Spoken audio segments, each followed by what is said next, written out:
Somehow, I want to love you into existence and gift you with all of me and share my very identity with you, which is the moment of the unmanifest becoming manifest, which is the beginning, the biogenesis, the Big Bang, the cosmogenesis, right? That moment of cosmogenesis is a yes, right? It's the same yes, that explosion, that Big Bang, but it's the same yes that we experience, right? When we see something gorgeous and we say, oh my God, that is, yes.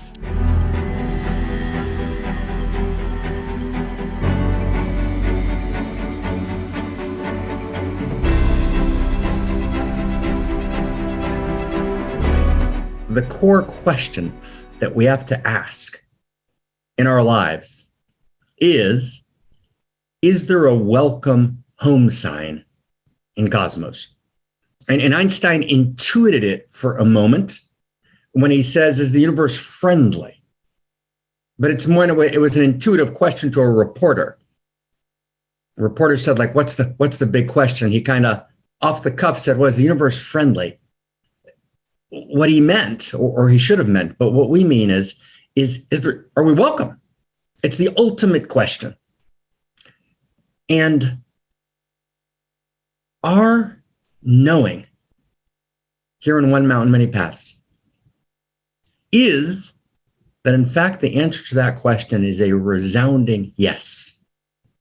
And that yes is the intrinsic, radical positivity of Cosmos.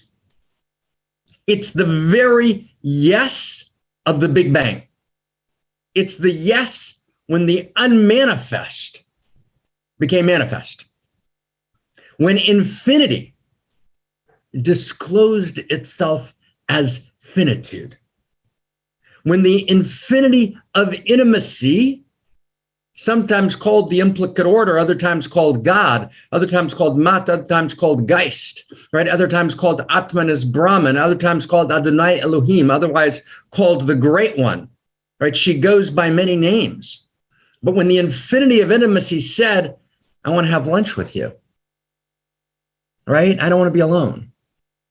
And somehow I want to love you into existence and gift you with all of me and share my very identity with you, which is the moment of the unmanifest becoming manifest, which is the beginning, the biogenesis, the Big Bang, the cosmogenesis, right? That moment of cosmogenesis is a yes, right? It's the same yes, that explosion, that Big Bang, it is the same yes that we experience, right? When we see something gorgeous and we say, oh my God, that is, yes.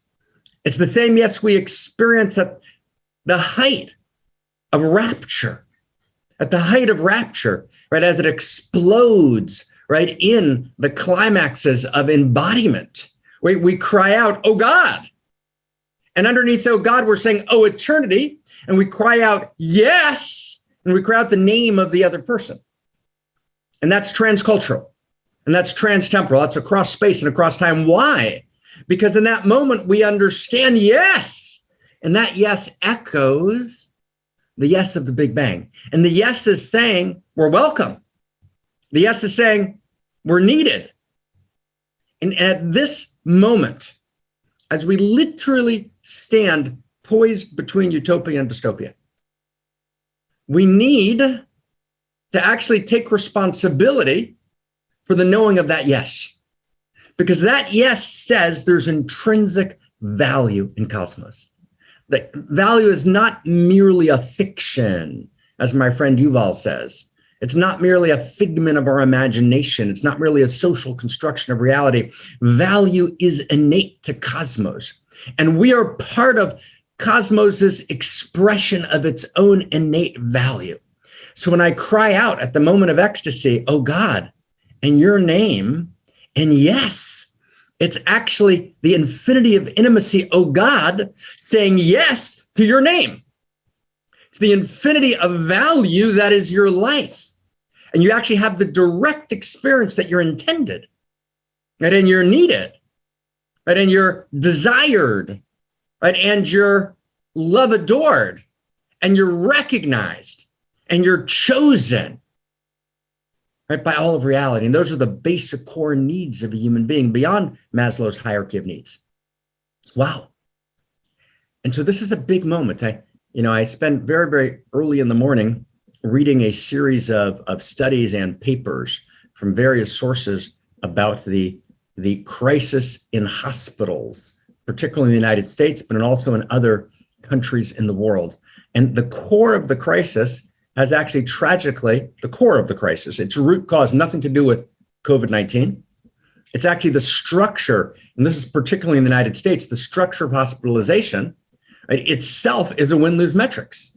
The hospital is no longer a place of unique self-medicine. It's no longer a place of caring and nurturing. It's corporatized.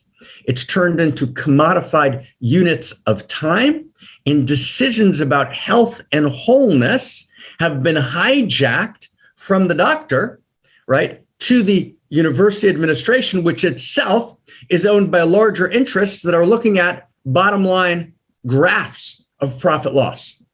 That's tragic, right? And the breakdown, right, the breakdown in hospitals is only in some small sense overcome by the doctors and nurses who are actually putting in insane amounts of time, overtime, right, to an absolute breaking point, which is why doctors and nurses in America have virtually the highest suicide rate, because they have a sense of first principles and first values.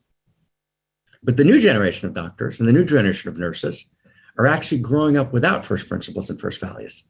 And then the whole thing begins to implode, right? That's where we are.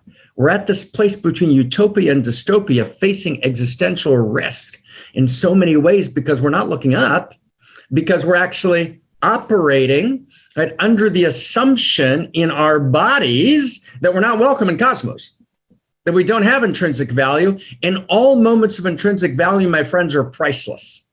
All moments of intrinsic value are priceless. All moments of intrinsic value can't be measured. They can't be bought. Right? Money can buy you marriage, but money can't buy you love. The Beatles weren't wrong, right? Right? It's always the priceless moment. It's immeasurable, right? It can't be commodified, right? It can't be won through rivalrous conflict governed by win-lose metrics, right? So if I don't know that I'm welcome in the cosmos, and if I don't experience the eros of my own innate, gorgeous value, my irreducible beauty and dignity, right? So I feel this emptiness. So I've got to cover over this emptiness, this failure of eros, with pseudo-eros. And pseudo-eros always means a false story about who I am. It means, right, I'll place you outside the circle. You're the loser, I'm the winner. And by placing you outside the circle, I have an illusion of being inside the circle, right? So that's what we're about. What we're about here at One Mountain together, and welcome, like mad welcome. We're here to come together and to actually tell the new story of value. And at the core of the new story of value is we are welcome in Cosmos. And I want to understand something with you. This is critical to understand. Right, friends, in the old world, what mattered was the legacy media, right? The key media outlets. What mattered was, what the particular university department is saying. What mattered was how government agencies decided things should be. But actually, the legacy media, right, is no longer, right, authoritative, right? And the university departments are no longer, right, speaking into the heart of culture. And the governmental agencies are no longer, right, that which is, right, charting the course. We've actually lost our rudder. But paradoxically, in this moment, what's happened is the center, the heart of culture has moved from the classical legacy institutions, right, to the heart flutter of those who feel the call of value and are willing to stake their lives on it as lovers of reality, as outrageous lovers, as a holy band, and to speak truth to power and to work together to articulate the new story of value, right? And to, just like we would in wartime, right, in our war room, but in our peace room, in our room that stands for a better world, to lay down our lives, meaning to give everything we have, right, to actually tell the new story. The new story is not being told at the university departments. I did my doctorate in Oxford. My co-president at the center did his doctorate in Harvard. We've written way too many footnotes. That's not where it's happening. Oxford and Harvard are bankrupt And Harvard's actually not bankrupt financially, it's bankrupt morally. And if you've actually tracked Harvard in the last several years, it's spending all of its time actually focusing on its trust fund and making decisions based on its trust fund and its wealth. Harvard itself is lost in a win-lose metrics, as is Oxford, which is essentially a business on multiple levels. You can't, right? The information ecology is not going to come from the university anymore. It's not going to come from like the trusted figures in the legacy media. Right? We actually have to come together as bands of outrageous lovers and actually be revolutionaries and actually tell the new story. And the reason I was excited about this movie, Don't Look Up, is not that they told the news story, right? They didn't tell the news story. They avoided the news story. They avoided any statements of value. But they focused the lens on this Don't Looking Up, and that was important. And the force, if you will, she, right? Eros, right? Meaning speaks through a movie when the intention is good, even if the movie makers weren't thinking of it.